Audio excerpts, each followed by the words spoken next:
What's up, everyone? Welcome to the Andrew Ramon Show. I'm so happy that you tuned in. Thank you for listening. If this is your first time tuning in, I always want to just give you a welcome to the show. My name is Andrew Ramon. I'm the host, hence the name, I guess. But if this is your first time, I hope that you like it. Stay tuned. If you're an OG, thank you again for tuning in. This episode, we are wrapping up our 3-episode series called 90,000 Hours. This is where we talk about the activity where most of us, at least the average, will spend 1/3 of our life doing. What is that? Not eating. Although, yes, I know most of us spend all of our lives eating, if I were honest.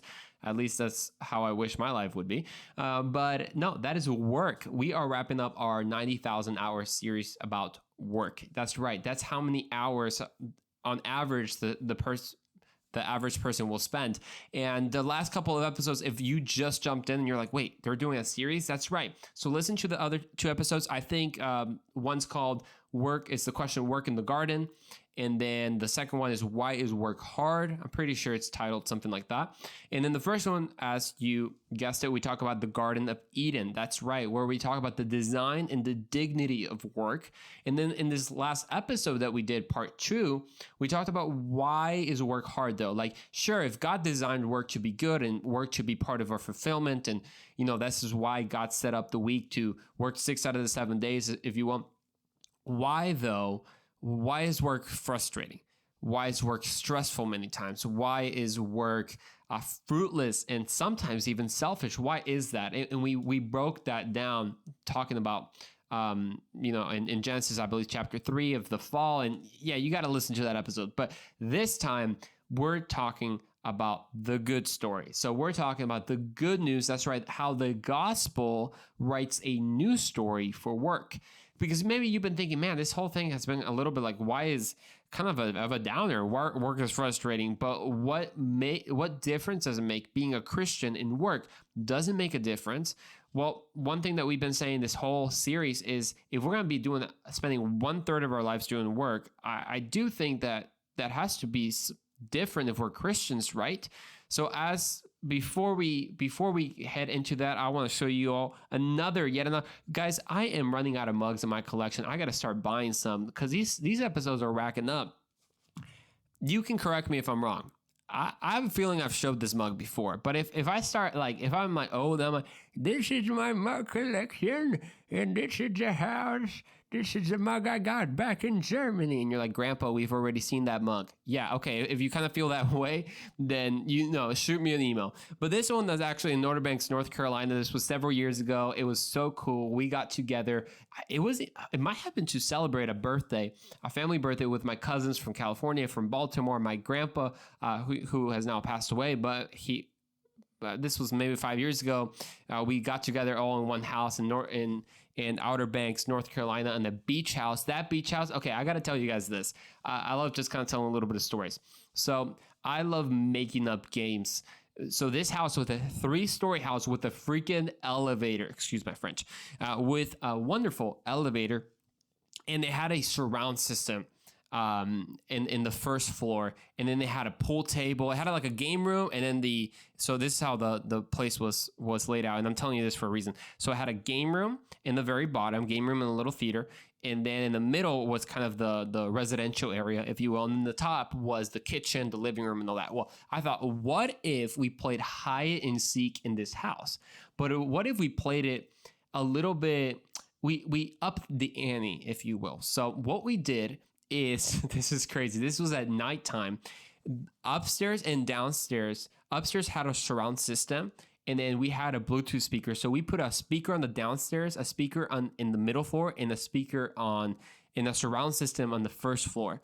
And we connected it with my computer. So whenever I spoke to you, my computer, you could hear my voice anywhere in the house.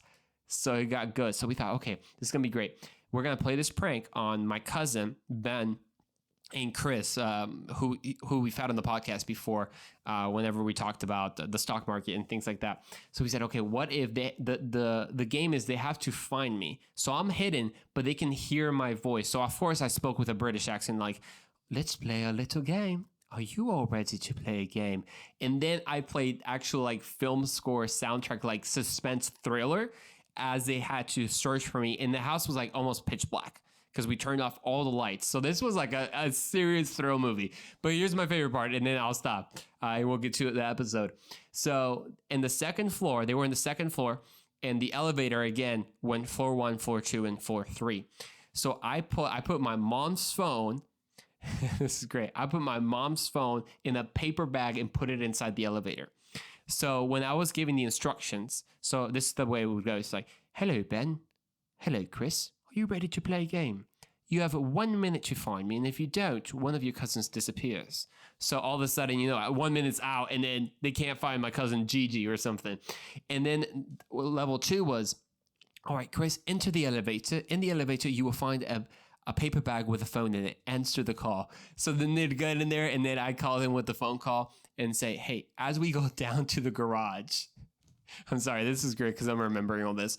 As we go down to the garage, there might be a creature down there. And it was my other cousin, Josh, pretending to be like a zombie. And the whole thing is the garage was pitch black. I mean, this is pitch black. You can't see anything. And the rule of the game was if you show light, the zombie gets faster. So my Ben and Chris are going down this elevator. As they open the elevator shaft, it's freaking, I mean, it's just pitch black out there. And then Josh appears out of nowhere. I could hear their screams. It was hilarious. So yes, that was a long introduction to the Outer Banks, North Carolina mug, but that brought a great memory. So if you're ever in the house that has like surround system, maybe you can connect and do a little bit of a hide and seek game. But let's get going into this episode. I'm really happy because, like I mentioned, we talked about the dignity. We've talked about the design of work, why it goes wrong. But if you just listen to episode 1 and 2 and you don't listen to this episode, you'll have an incomplete story. Work life has a story. A story has 3 elements. And I'm talking about the story of life, someone's perspective of life, a worldview. Everyone has a worldview. And the author Tim Keller explains it this way. He said, it is essentially, this is a worldview or a story. It is essentially a master narrative, a fundamental story about what human life in the world should be like, what knocked it off balance, and what can be done to make it right. That is the worldview. Everyone has a worldview. And that worldview even affects work. We've talked about work, right? We've talked about what human life should be or what work should be like and the dignity of it. And then we talked about what knocked it off balance, about sin and disobedience. But what can be done to make it right? So the gospel gives us a new story, not only to our lives, but a new story to life. It tells us how things are meant to be. So today we're going to talk, how does the gospel redeem work? How does the gospel actually use work in a way that it glorifies God? How do us now as Christians redeem the idea of work, that it is fallen, it's under the curse, but it's not a curse itself? So the sin, threw everything off balance, but the gospel is making it right. So the first way that the gospel transforms work is that it gives us the right perspective of what is wrong in the world. And this is crucial because many times we can focus the problem of the world on certain people or certain institutions or we say, oh, my husband's the problem. Or my boss is the problem. Have you ever felt that way? My boss is the problem. My coworkers are the problem. Oh my gosh, they have me down. They're pushing me down. They are my problem. They're the problem. But it's not your neighbor. It's not your boss. It's not your husband. It's not your sibling. It's sin. And yes, sin in them and everything. But this is really crucial to understand because this is going to shift your perspective. This is how the gospel transforms things. Because remember, the gospel is recognizing sin, but also the redemption of us, right? That we were in sin, now we're justified by Christ. So how does this work? How does this work into work? Is that now you don't see your boss as the problem. You don't see your coworker as the problem. You don't see your clients and how many times they can be either frustrating or whatever it might be. You don't see your producers, and if you're wholesaling something, you don't see the truck driver. You don't see people as the problem anymore. You see sin as the problem and all of its manifestations through idol making. But this is important, and I want to challenge you. Maybe you've gone through work and you're working right now and you're frustrated with people. You're frustrated with your boss. You're frustrated with your coworker who just talks about you or doesn't do anything and doesn't work anymore. They're the problem, you think. If only they were not here, everything would be great. And you kind of put the world's problems on them. Have you ever been like that? I've sometimes had that perspective too. But when you think that sin, when you know sin is a problem, then you can actually allow compassion and you can allow grace to come into the situation. Because I cannot tell you, more recently before recording this podcast, I had some good conversations just about work and everything with some close friends of mine. Can I tell you that the workplace can be savage, especially in the world? I mean, even in church, things are not done right. But in the world, the workplace is savage. Just a lot of backstabbing, a lot of yelling, a lot of slamming the door and just saying you're fired or I'm done out of here. It can be pretty savage, the workplace. So and this is why, because people see each other as a problem, but when you see just sin as the problem, you start having compassion. You start having grace for people. Yes, you start having grace for the very annoying assistant of the boss who just is always on you and seems to be always on your tail. Yeah, you can have grace for that person too. You can have grace for the people. Bob Marley once said that those who are hardest to love are the ones that something's needed the most. And I think that the gospel gives us a new perspective for work, that people are not the problem, it's sin. The second way that it redeems work is that it displaces our idols. Remember last episode we talked about that work can be selfish because it reveals our idols. It reveals our idols of whether it be money, whether it be fame, whether it be attention, whether it be just a pat on the back, whether it be just a degree on your wall that'll make you feel better, or whatever it is. We have all different kind of idols. But the gospel now displaces that because you no longer have idols, right? You understand that Jesus is where you get your meaning from, is where you get your significance from your acceptance from. So now you're no longer working as money as the end goal. You're no longer working as people's attention as the end goal, because what ends up happening is you will sacrifice things on the way to your goal. I want you to understand that. Everyone sacrifices things. Everyone sacrifices. Some people sacrifice their family, if you will, on the altar of success in business, that they work 40 plus hours a week and they're just grinding because they want to be successful, but now their family doesn't have them. Maybe you don't have a family and you're like, well, that might not apply to me. But I want you to answer this question. How many things have you sacrificed because you have made an idol out of achievement, out of the end goal? You have made a good thing the ultimate thing. Tim Keller talks about that, what an idol is. It's making a good thing an ultimate thing. Sometimes they can be bad, but even good things, when they become ultimate things, they become an idol. So what does that mean for work? Is that when you displace those idols and you get your significance for God, it takes a huge burden off you. You no longer have to work for money per se. You don't have to just to work to prove people wrong or to prove people right. You don't have to work that way. You can actually have now other people's attention in the place of the ultimate thing, attention, other people's benefit. You can actually serve others now because you don't have the pressure of trying to serve yourself through work. So put it practically. Right now, think about your job. Maybe you're listening right now and you're saying, Andrew, I'm young. I don't really have a job. That's fine. But think about, you always work for something. Whether you're mowing the lawn and get $20, which, by the way, that's a great price for mowing the lawn first time, or you're just washing the car or whatever it is, at least it's going to give you some great principles right now. Think about your work right now. Think, what is your motivation? Are you throwing people under the bus just to get your way? Are you speaking bad about people, or you're not caring too much about people because they're in the way of your success? This is challenging. I know for me, whenever I worked at the hotel, I always had to have a perspective, like daily. Every time I walk into the hotel, I would put on that perspective saying, God, allow me to serve people today. Give me the right perspective to serve people today. So your idols are displaced because of the gospel. Yeah, and sometimes not perfectly, right? It is a daily struggle. But when those idols are displaced, you start putting the priorities right about serving people. Another point is, it frees us from ourselves. How amazing that we no longer have to work for us. We no longer have to work for the approval of other people. We have a bigger picture in mind now. We don't have a small picture of our achievements or of our credibility and extra. We have now bigger pictures of cultivating this garden that we live in, so to speak. And this is a picture that the author in this book really paints, that God has really put us in this earth to cultivate. There's still good things. The earth is good. It's been corrupted by sin, but it in itself is not evil.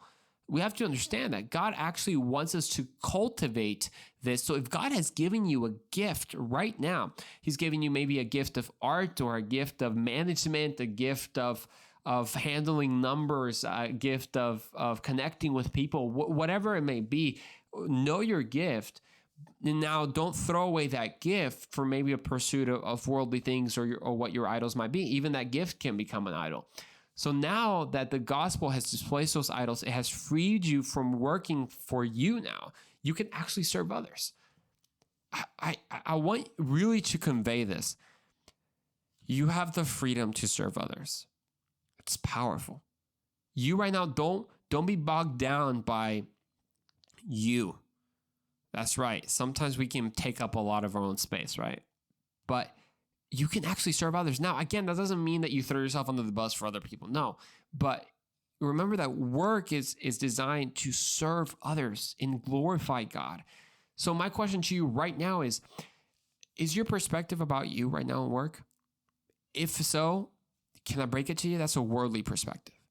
Work is not about you. It's about others. It's about serving others so that you can serve God, because God cares about the way that we work. Maybe it might be in I want to just actually, before I say that, take this point one step further. When you serve others, a good way to do that is serve the work. Now, this might be a little bit odd phrasing. Andrew, what do you mean by serve the work? Like whether you're a teacher, you're a I don't know, a data analyst for the FDA. I don't know. You call it whatever your job may be. When you invest in your work and you serve the work, it's I'll give you an example. Let's just say you work in the restaurant. Serving the work means doing excellence in your business. That you're going to serve the work of serving food to people. You're going to serve the work of opening a restaurant, what that means, whether that be in transparency, whether that be in the service that you provide to people, that you're going to serve this. You're going to now bring a redemptive idea of what it looks like to have a restaurant, what it looks like to be a teacher. There's so many teachers out there, some really bad teachers and some great teachers, right? What type of teacher are you going to be? Are you going to serve what it means to be a teacher? Are you going to cultivate that garden and tell people this is how it looks like to redeem this? That I'm no longer just going to have my own needs in front of me, but I'm actually going to care about the students. I'm going to not just care about their intellectual needs, but also about their emotional and spiritual needs. There's so much power when now you have the freedom to serve the work. How are you going to add a value to people? Because before you were so worried about adding value to yourself and adding value to your resume and adding this, that sometimes it came at a cost to adding value to others. But now God has set you free from that with the gospel, because you understand that your validation doesn't come from man. Your value doesn't come from man. God is your provider, so leave it in your hands. You don't have to worry about you. Now take that time to serve other people. And you can, for example, I work in now real estate investment mainly. Sometimes I work at the hotel as well. I get into work and I say, Andrew, how am I serving other people? How can I add value to people? We purchase homes, and a lot of times a home can be a burden for many people. Believe it or not, either they're sick or someone has passed away or the repairs are too much, or whatever the case may be, it becomes a burden. So can I add value to their life? Can I add joy to their life? Maybe that means purchasing it, right? And coming to an agreement. And great, I get to purchase it. And it's more than just purchasing a house. It's about restoring a life and bringing peace and hope and value to someone's life. The corporate world, as I mentioned earlier, can be savage. It can be savage because everyone's out to make their own name. Everyone's out for themselves, and they don't mind backstabbing other people because at the end of the day, you're in their way. And that's it. let that not be our perspective, because the gospel transforms us. The gospel allows us to work ethically. The gospel allows us to work with transparency, to work with other people's needs, before ourselves. And again, I'm not talking about the extreme where you don't take care of yourself. Like I mentioned, you throw yourself under the bus. I'm not talking about that, but I am talking about, because your idols have been removed, the gospel now allows you to invest in the work itself. That's right. Whether you're in real estate investment, shift the way, redeem the way the real estate investment looks like. Because this is what my job and we're doing. A lot of times people think of an investor as someone who's just greedy and wants to take advantage of people and wants to pay penny on the dollar and take advantage of an old grandma who doesn't know what they're doing. And boom, they bought the house. And what?